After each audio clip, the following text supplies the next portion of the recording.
न हम बालो न वृद्धो हम युवई तानी पुद्गले।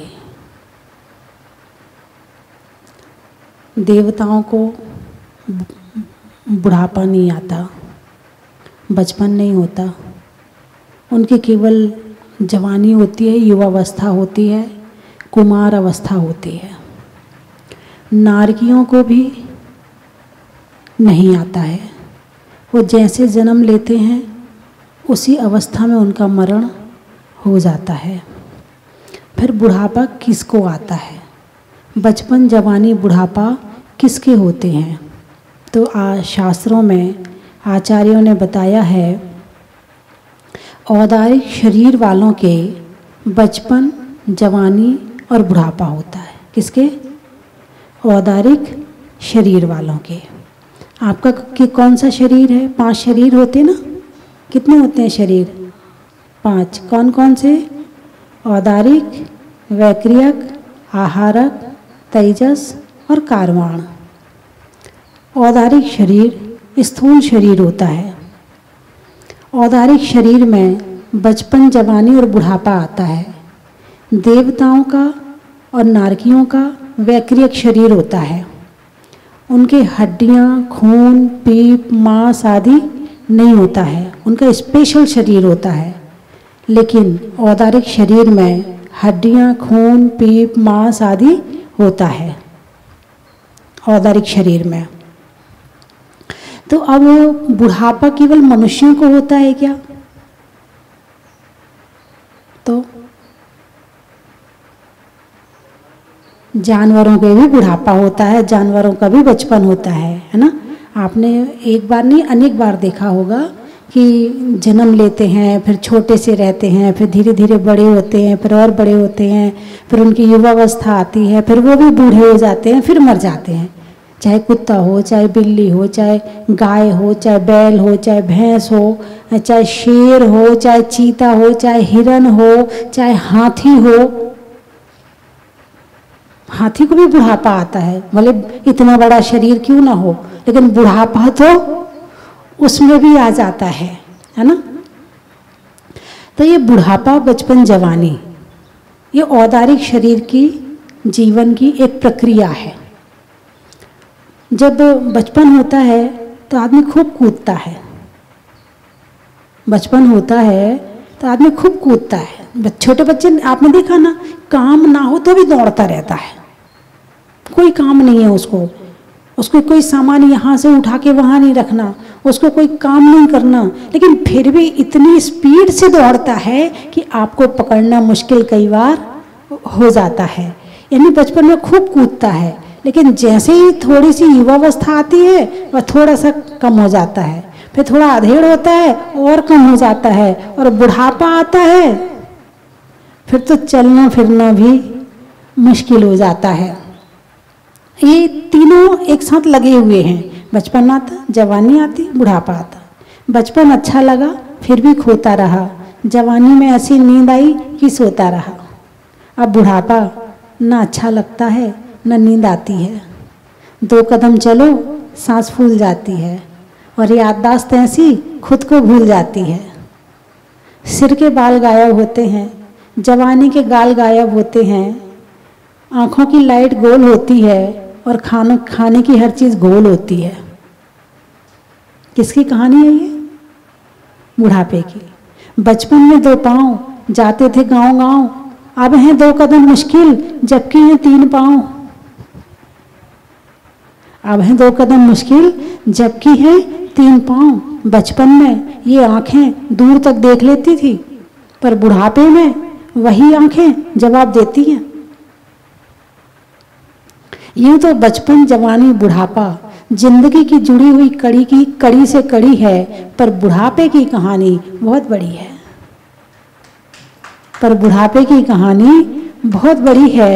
बुढ़ापे में मौत क्यों लगती है सुहानी, जब बुढ़ापा आया तब ये बात जानी।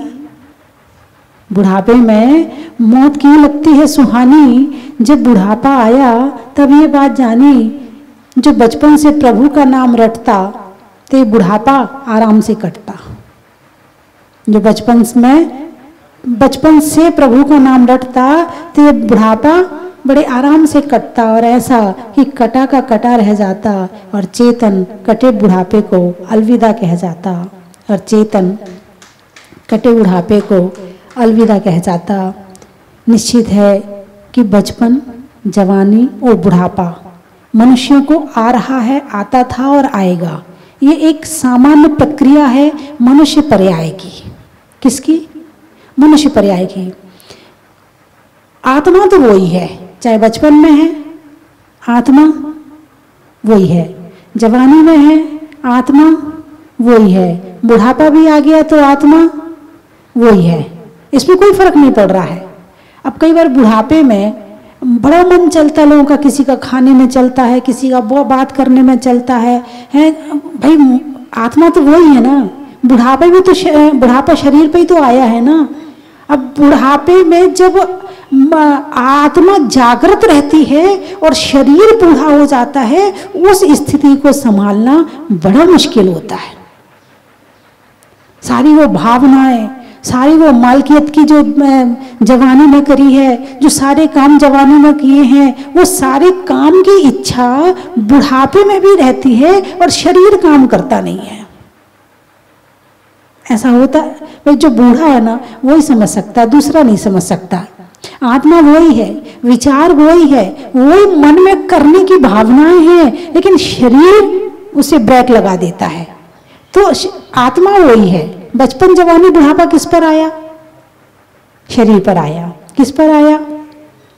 शरीर पर आया है। जब शरीर पर ये बचपन, जवानी, बुढ़ापा आया है तो ये हमारा हुआ या शरीर का हुआ? अरे बोलिए ना, शरीर का हुआ। दो तरह से, एक व्यवहार दृष्टि से देखा जाए तो ठीक है आत्मा का है, मैं जन्म लिया है और शरीर में रह रहे हैं तो है, लेकिन निश्चय से देखा जाए तो आत्मा का ना बचपन है, ना जवानी है और ना बुढ़ापा है, और ना जन्म है ना मृत्यु है। आत्मा तो अजर, अमर, अविनाशी है। इसको बुढ़ापा आता ही नहीं है। जब बुढ़ापे में जब ये इच्छाएं जागृत होती हैं तो जो युवा लोग हैं वो हंसते हैं, वो उन्हें भला बुरा कहते हैं। उसको समझने की कोशिश करो, आखिर कारण क्या है। जब ये बूढ़ा शरीर बूढ़ा हो गया है तो इसका मन बूढ़ा क्यों नहीं हो रहा है? क्यों नहीं हो रहा? क्या कारण है नहीं बूढ़ा नहीं होने का? कहीं ना कहीं कुछ तो मिस्टेक है। हो सकता है जवान हो और मन बूढ़ा हो, ऐसा भी संभव है। उम्र कैसी है? युवावस्था की, और मन कैसा है? बुढ़ापे वाला। और मन है जवानी वाला और अवस्था है वृद्ध की, बुढ़ापे की। ऐसा संभव है कि नहीं? तीन तरह के वृद्ध होते हैं, एक ज्ञान वृद्ध, एक उम्र वृद्ध और एक अनुभव वृद्ध। तीन वृद्ध होते हैं। तो ज्ञान वृद्ध किसे कहते हैं? कि भाई वो है तो युवा, लेकिन उसने इतना ज्ञान प्राप्त कर लिया है कि उस युवा अवस्था में भी मन को संतोष धारण करके इच्छाओं को उत्पन्न नहीं करता है और शांति से रहता है युवा। इसे कहा है ज्ञान वृद्ध। क्या कहा है? ज्ञान वृद्ध। दूसरा है उम्र वृद्ध। उम्र तो हो गई है 60, 70, 80, 90 की, मगर मन अभी शांत नहीं है, इच्छाएं अभी शांत नहीं है। ये हो गया उम्र वृद्ध। और तीसरा है अनुभव वृद्ध, कि जीवन जिया और जीने के बाद छोटी सी जिंदगी में अनुभव बहुत ज्यादा इकट्ठे कर लिए हैं, उस अनुभव का लाभ स्वयं भी उठाता है और दूसरों को भी देता है। तो ये जो बचपन में भी कई बार होता है, कई बच्चे बड़े सिंसियर होते हैं, बड़े समझदार होते हैं। नहीं मम्मी ऐसा नहीं करना चाहिए, नहीं मम्मी ऐसा करना चाहिए, नहीं मम्मी ऐसा मत कहा करो, ऐसा नहीं बोलना चाहिए, नहीं मम्मी ऐसा नहीं करना चाहिए। अपनी मम्मी को सिखाते हैं और मम्मी अपने बच्चों से सीखती है, और मम्मी भी सीखे ना सीखे ये भी कोई जरूरी नहीं है। वो बच्चा बचपन है, शरीर में बचपन है, लेकिन आत्मा में बचपन नहीं है, भावों में बचपन नहीं है, भावों से बड़ा हो गया है। उम्र में बूढ़ा है मगर इच्छाएं जागृत है, तो शरीर बूढ़ा हुआ है, अभी मन बूढ़ा नहीं हुआ है। तो वृद्ध किसे कहते हैं, यहां ये देखना है। वृद्ध वो है जिसके मन में संतोष है, जिसकी इच्छाएं जागृत नहीं है, जो धर्म के मार्ग पर लगा है, जो ज्ञान प्राप्त करने के बाद उस ज्ञान का मन के साथ आत्मा में सदुपयोग करके ध्यान आदि करता है, वो वृद्ध है। और बाकी देखा जाए तो आत्मा की ना तो बचपन है, ना जवानी है, ना बुढ़ापा है। अब बचपन, जवानी, बुढ़ापा तो पशुओं का भी है। पशु भी बच्चे रहते हैं, आपने देखा गाय के बछड़े को, कभी ध्यान दिया आपने? गाय के कैसा उछलता है, कितने उछल उछल के भागता है, क्या कहते कुलाचे मार रहा है। हिरण, हिरण का बच्चा हिरण कैसे कहते कुलाचे मार रहा है, इधर से कूदेगा उधर भागेगा 2 मिनट में, उधर से उठेगा उधर भागेगा 2 मिनट में, है बड़ा आनंद आता है उसको बचपन में कूदने में। ऐसे मनुष्य के बच्चे को आता है, ऐसे खरगोश के बच्चे को आता है। जितने बच्चे हैं सबका बचपन एक सही है। यदि बचपन देखा जाए तो त्रियंच का बचपन और मनुष्य के बचपन में जो एक उछलने कूदने वाली आदत होती है वो दोनों की एक सी है, कोई अंतर नहीं है। फिर युवावस्था त्रियंच की आई, युवावस्था मनुष्य की आई। अब युवावस्था में मनुष्य क्या करता है, बस थोड़ी सी क्वालिटी आ गई कि धन कमा लेता है, मकान बना लेता है, पत्नी जरा शादी वादी करके ले आता है और अपने संसार के भोग भोगता है। ये मनुष्य की युवावस्था है। अब त्रियंच के पास में ये सब करने की योग्यता नहीं है, लेकिन भोग तो वो भी भोगता है। फिर पशुओं का बुढ़ापा आया, तो पशु बुढ़ापा आया, ढीले पड़ गए। अब जितना पहले घूमते फिरते थे अब पड़े हैं एक तरफ, खाना मिल गया तो ठीक है और नहीं मिल गया तो ठीक है, पुण्य हुआ तो मिल जाएगा, नहीं हुआ तो नहीं मिल जाएगा। पहले के समय में वो कहा जाता था कि बनिया का बैल जब तक जवान रहता है तब तक तो उसे खूब पूछा जाता है, तब तक उसे खूब खाने को देते हैं, पीठ पे हाथ फेरते हैं, पुचकारते हैं, छाया में बिठाते हैं, समय पे पानी देते हैं, गर्मी में हर चीज का ध्यान रखते हैं। और जैसे ही उसका बुढ़ापा आता है तो मालिक भी उसे छोड़ देता है, जा बाहर जो घास मिल जाए तो खा ले, नहीं मिल जाए तो मेरी कोई जिम्मेवारी नहीं है, क्योंकि अब तो मेरे काम का नहीं रहा। क्योंकि जब वो जवान था तो बैलगाड़ी में लगाया जाता था, बड़े दौड़ दौड़ के चलता था, बैलगाड़ी में सामान खींच खींच के ले जाता था। अब बुढ़ापा आ गया उसका, अब उससे चला नहीं जाता है। जब बोझा नहीं ढोया जाता है तो फिर वो क्या होता है, छोड़ देते हैं, काम का नहीं रहा। फिरता गली गली, वो लाइनें मुझे याद नहीं आ रही, बड़ी अच्छी लाइनें। बनिया का बैल जब तक जुते तो करते भली भली, और जैसे ही वो होता है बूढ़ा हो जाता है तो बात कोई भी उसकी नहीं पूछता है।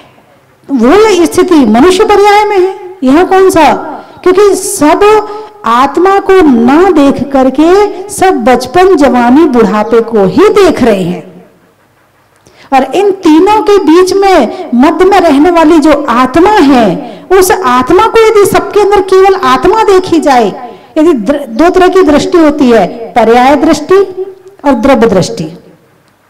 द्रव्य दृष्टि यानी शुद्ध द्रव्य को देखना, जैसे आप दूध को देख रहे हैं लेकिन दूध में आपको घी नजर आ रहा है, ये द्रव्य दृष्टि है।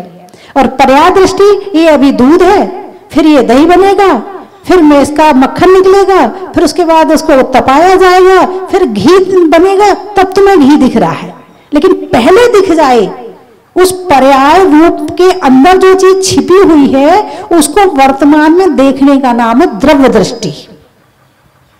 तो चाहे कोई बचपन हो, चाहे जवान हो, चाहे बूढ़ा हो, और उसमें केवल आत्मा को देखना, उसकी बचपन जवानी बुढ़ापे को ना देख करके उसकी आत्मा को देखना, इसको कहते हैं द्रव्य दृष्टि। और बचपन में बचपन को देखना, जवानी में जवानी को देखना, बुढ़ापे में बुढ़ापे को देखना, इसको कहते हैं पर्याय दृष्टि।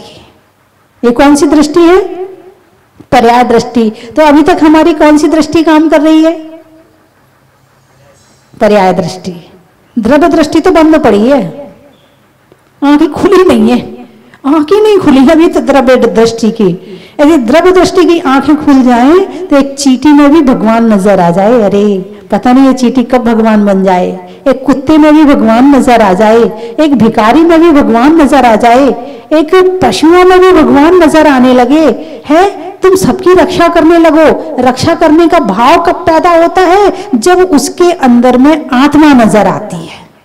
जब तक आत्मा ने नजर नहीं आएगी तब तक तुम्हारे अंदर रक्षा के भाव पैदा होने वाले नहीं है। द्रव्यार्थिक में, पर्यार्थिक नहीं। द्रव्यार्थिक में से शुद्ध द्रव्य को देखो और मां के 24 घंटे पर्याय में तो पड़ेंगे। चारों गति के जीव, देव बन गए तो मैं देव हूं, नरक में गए तो मैं नारकी हूं, मनुष्य बने तो मैं मनुष्य हूं, और त्रियंच गति में गए तो मैं त्रियंच हूं। मैं क्या हूं? ये नाम मिल गए, देव का नाम मिल गया, नारकी का नाम मिल गया, त्रियंच का, मनुष्य का नाम मिल गया, लेकिन इन सबके अंदर क्या है? आत्मा। इन सबके अंदर क्या है? एक आत्मा। देखना किसको? पर्याय को देखना है या द्रव्य को देखना है? अरे बोलिए ना, द्रव्य को। यदि शुद्ध द्रव्य नजर आने लगे, आप भविष्य देखते ना, अरे कहते पूत के लक्षण पालने में दिखते हैं, ऐसे कहते हो ना। हाँ, ये देखो कैसे पांव फटकार रहा है, जरूर कुछ करेगा बड़े होके। देखो कैसे माला खींच रहा है, इतना छोटा सा फिर भी ये खींच रहा है, अरे लगता बहुत होशियार है। छोटे से बच्चे में आपको उसका भविष्य नजर आता है, आता कि नहीं आता? ऐसे ही वर्तमान के जीवों में भगवान नजर आना ये भी एक दृष्टि है। यदि ये दृष्टि आ जाए तो पता नहीं, सबके अंदर जब भगवान नजर आएंगे तो फिर क्या होगा? अरे कोई बात नहीं, रहने दो, पता नहीं ये कब हमसे पहले भगवान बन जाए, क्या पता चल रहा है। आज हमसे छोटा है और कल हमसे आगे पहुंच जाए, किसी को कुछ पता ही नहीं है। और जब ऐसा मन में भाव आएगा तो तुम्हारा क्रोध करना मुश्किल हो जाएगा, तुम्हारा मान करना मुश्किल हो जाएगा, है तुम्हें उस पर गुस्सा करना मुश्किल हो जाएगा, उसको डांटना मुश्किल। अरे पता नहीं ये भगवान बन जाए, इस भगवान आत्मा को क्यों डांटूं मैं? ये जो अष्टोपदेश ग्रंथ है ये महान ग्रंथ है, और निश्चय की दृष्टि से बड़ी अच्छी तरह से आचार्यों ने, आचार्य पूज्यपाद स्वामी ने बड़ी अच्छी अच्छी बात, बड़ी छोटी छोटी रूप में बड़ी बड़ी बातें बता दी हैं। न हम बालो न वृद्धो हम युवैता हमी पुद्गले। न मैं बाल हूं, न मैं वृद्ध हूं, न मैं युवा हूं, मैं तो ये सब तो पुद्गल की पर्याय हैं। ये सब क्या है? पुद्गल की पर्याय हैं, और हम केवल पर्याय देख रहे हैं। जैसे सागर में लहरें उठती हैं तो हम सागर नहीं देख रहे, क्या देख रहे हैं? लहरें देख रहे हैं। लेकिन लहरें आ कहां से रही हैं? सागर से। सागर को देखो ना, सागर के अंदर हीरा मोती है, लहरों में क्या मिलेगा? कचरा। लहरों में क्या होता है? जितना कचरा समुद्र में नाले और नालियों के माध्यम से डाला जाता है, समुद्र वो सारा कचरा लहरों के माध्यम से किनारे पर पहुंचा देता है। तुमने दिया है, वापस ले लो। लहरों में क्या है? कचरा है, और समुद्र के भीतर क्या है? हीरा मोती है। ऐसे ही ये पर्याय क्या है? कचरा है। और इस आत्मा के अंदर क्या है? गुणों के हीरा मोती है। इसके अंदर देखने के बाद ही मिलेंगे, लेकिन 24 घंटे पर्याय दृष्टि अनंत काल से रही है, और उसी संस्कारवश हम एक बार को पढ़ते भी हैं कि राजा राणा छत्रपति हाथिन के असवार, और मरना सबको एक दिन अपनी अपनी बार। और जरा किसी ने आवाज लगाई तो गए, गया वैराग्य। किसी ने जरा सा कुछ कहा, चला गया ध्यान वहां। जरा सा कहीं दर्द हुआ, चला गया ध्यान वहां। कितने भी द्रव्य दृष्टि के भाव बनाने का प्रयास करो, ये पर्याय दृष्टि अपनी तरफ खींचती रहती है। संस्कार इतने गहरे पड़े हुए हैं, खींचती रहती है। तो बंधुओं, कोरोना काल चल रहा है। इस काल में आप लोग भले ही ये शरीर मेरा नहीं है, लेकिन शरीर के माध्यम से ही धर्म हो सकता है। शरीर माध्यम खलु धर्म साधनम। धर्म करने में शरीर भी एक साधन है। यदि शरीर स्वस्थ है, शरीर अच्छा है, आप जितना चाहो धर्म कर लो, और शरीर बीमार हो जाए तो धर्म होने वाला नहीं है। इसलिए इसकी रक्षा करना भी जरूरी है। इस कोरोना काल में आप कोरोना से इसकी रक्षा करें। यदि कोरोना हो भी जाता है, कई बार ठीक भी हो जाते, तो महीनों सालों तक ठीक नहीं होते हैं। वो बीमारी का असर कई महीनों तक रहता है। इसलिए आप बचने का उससे प्रयास करें। दूसरी बात, कल भगवान का केवल ज्ञान कल्याणक है। भगवान मुनि सुब्रतनाथ का केवल ज्ञान कल्याणक है, और परसों भगवान का जन्म और तप कल्याणक है। मुझे मालूम है आप नहीं आ सकते यहाँ पर, लेकिन घर में बैठकर ही आप उस केवल ज्ञान कल्याणक को और जन्म तप कल्याणक को मनाएं। जो मैंने पिछले बार स्तोत्र लिखा था, मुनि सुब्रतनाथ स्तोत्र, वो आपके पास में मोबाइल में अवश्य ही होगा। पिछले बार भिजवाया था, और यदि ना हो तो आप यहाँ के नंबर पर फोन करके और मंगवा लें, ताकि कल और परसों उस स्तोत्र का पाठ अवश्य करें। व्हाट्सएप नंबर जो चल रहा है टीवी में, उस स्क्रीन पर दे देना वो नंबर, तो उस नंबर पे फोन करके मंगवा लें, या जितने व्हाट्सएप नंबर यहाँ पर हैं उन पर तो भेज ही देंगे, और बाकी नंबर आप फोन करके आप मंगवाएं। बड़ा भगवान की भक्ति में भाव हुए थे। जैसे भक्तामर स्तोत्र में 48 काव्य हैं, ऐसे ही 48 श्लोक लिखे हैं, और वो उनको पढ़ें आपको बड़ा अच्छा लगेगा, भाव बढ़ेंगे और भगवान के चरणों में भक्ति समर्पित होगी।